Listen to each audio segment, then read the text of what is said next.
Think back to this weekend 1 year ago. Businesses and schools across the country were shutting down, and for the first time, Canadians were being asked to stay home to save lives. But for some, working from home was never an option. Essential workers witnessed the early panic and uncertainty up close. I saw people with like 5-6 packages of toilet paper.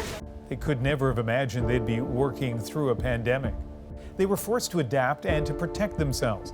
And for the past year, essential workers have continued to stock grocery store shelves, deliver packages, teach in schools, and so much more, keeping the country moving when almost everything was brought to a halt. So tonight we wanted to hear from 3 workers in different businesses in different parts of the country. Kevin Schmidt is co-owner of Winnipeg's downtown family foods grocery store. Jennifer Scott is a food courier in Toronto and an organizer with Gig Workers United.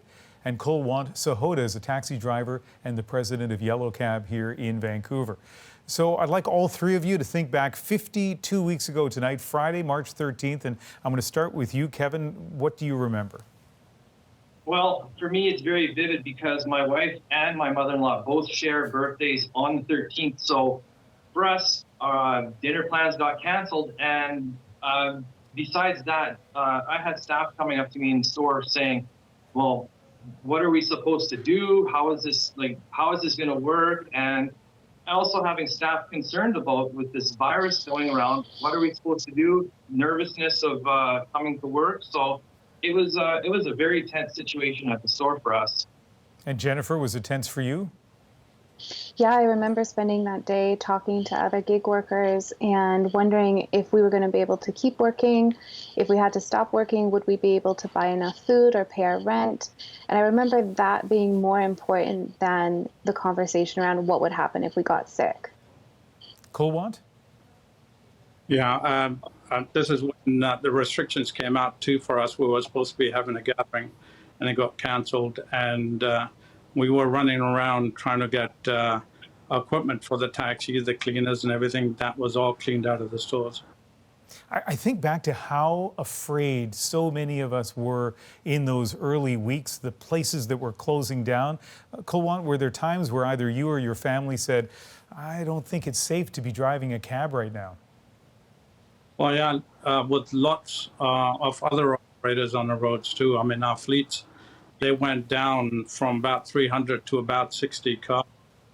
They were afraid for their lives. They didn't know what was happening. It was very scary. Myself, I've got 2 children with low immune systems, and I had a granddaughter that was just turned 6 months, and I was afraid to just didn't want to contaminate them. And Jennifer, you're going up, I assume, right to doors at a time when people were scrubbing things down that were coming in from the outside. How did you feel about your safety?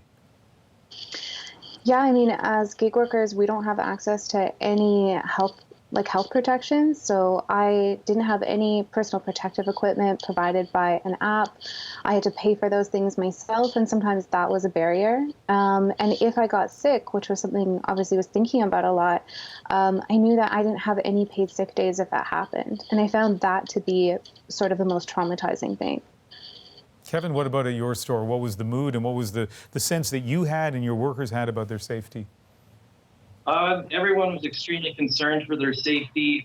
We started having daily meetings every morning before the store opened about cases that were coming up, what we can do inside the store to keep our customers safe, to keep ourselves safe, installing our plexiglass guards at all of our tills, and making sure that there was PPE for our drivers who were doing deliveries, and making sure that our customers had PPE too, handing out free masks and making sure that everyone was trying to be as safe as possible, keeping the 6-foot distance, and making sure that we didn't have too many people in the store so that everyone felt comfortable as they shopped. Kevin, I know most of your customers were kind and appreciative. I'm sure also that was the experience of other stores across the country, but there were some rough moments. Tell us about that. Yeah, I mean, probably 95% of the people that come into our store would come up to an employee and say, we really appreciate everything you're doing. Thank you for being open for us. But then you have those people too that they don't believe in COVID. They don't believe that this is as serious as it is. And they don't want to wear masks. And they don't want to keep their 6-foot distance. And we did have an employee who was spat on by one of our customers, and it just makes people feel so anxious about that. And stuff like that isn't what we need in the store when we're trying to keep everyone safe and comfortable. Jennifer, I guess your situation is a little bit different because people are inviting you to they're asking you to deliver food to their place, and they can show their appreciation in terms of tips. I am curious, how much did people tip? We see lots of folks tipping, and in the beginning of the pandemic, folks were really generous, and sometimes folks still are. At this time, though, especially because of the pandemic pay cuts that we've experienced, we see that tips are much more necessary to earning an income, and oftentimes we don't get tips that are high enough to supplement the cost of our 60% pay cut. Okay, so we're on national TV. Let me ask you this question. How much should people be tipping? I think $10 is a good tip. So it's not a percentage thing. It's kind of just adding kind of a $10, surcharge or whatever. It's voluntary, but it's $10 on any bill you'd recommend. For sure. You have folks who are delivering things to necessities like toilet paper, food, pharmacy items, and gig workers are working for low wages, and so a tip that reflects that is incredibly helpful. Our income relies on that. It relies on getting solid tips, which of course isn't the way it should be. Our employer should be the one who is paying us a good wage. But at this time, it's the kindness and support of customers that keeps us going. And Kulwant, I would walk by cabs, maybe your cab at some point in Vancouver, especially early in the pandemic, and wonder, who's going inside that cab and how safe is everybody feeling? What was your experience as the pandemic went on?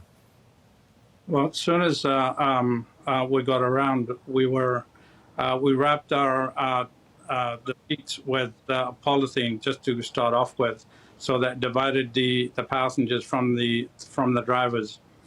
Just made the drivers feel safer, and we had the gloves and the masks for the drivers. We were taking passengers like old age care workers, were taking the nurses, a lot of the construction workers, because construction sites were all open. And at that time, a lot of the appointments were still going on too. So we were just taking the essential workers. And of course, all three of you are essential workers as well. We all do appreciate, whether it's getting food to our homes or going out and buying supplies or being able to take a cab when we need it. It was really important that you and your colleagues provided the services that you did. So thank you very much for doing that, and thanks for talking to us tonight. Thank you very much.